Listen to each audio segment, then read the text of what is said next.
कक्षा 4 विज्ञान में आपका स्वागत है। अध्याय 4 हाइड्रोकार्बनिक यौगिक के नाम एवं सूत्र।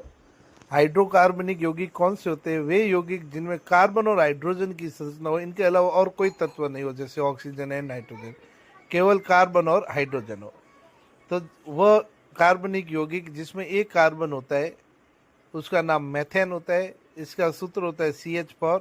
संरचना में देखिए, एक कार्बन से 4 हाइड्रोजन एकल सहसंयोजी बंध द्वारा जुड़े रहते हैं। यदि किसी संरचना में 2 हाइड्रोजन है तो उसका नाम एथेन होता है, जिसका सूत्र होता है C2H6।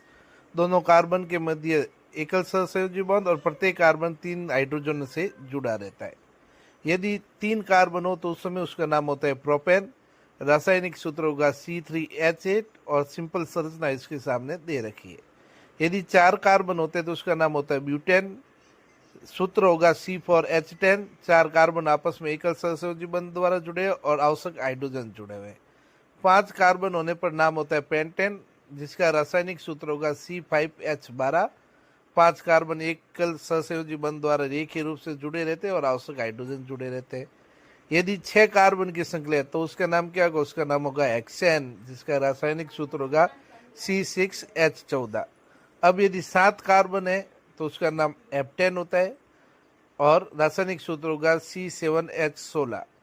यदि 8 कार्बन है तो C8H18 और नाम होता है ऑक्टेन। 9 कार्बन की श्रृंखला का नाम होगा नोनेन और यदि 10 कार्बन है तो उस समय उसका नाम होगा डिकेन। अब देखिए कि आप इसका रासायनिक सूत्र कैसे ज्ञात कर सकते हैं। तो इसका एक फॉर्मूला होता है CnH2n+2।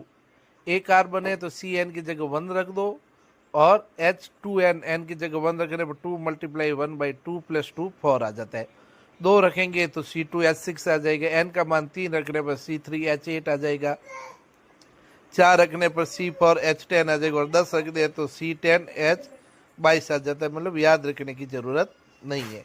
इनको अपन एल्केन श्रेणियां भी कहते हैं।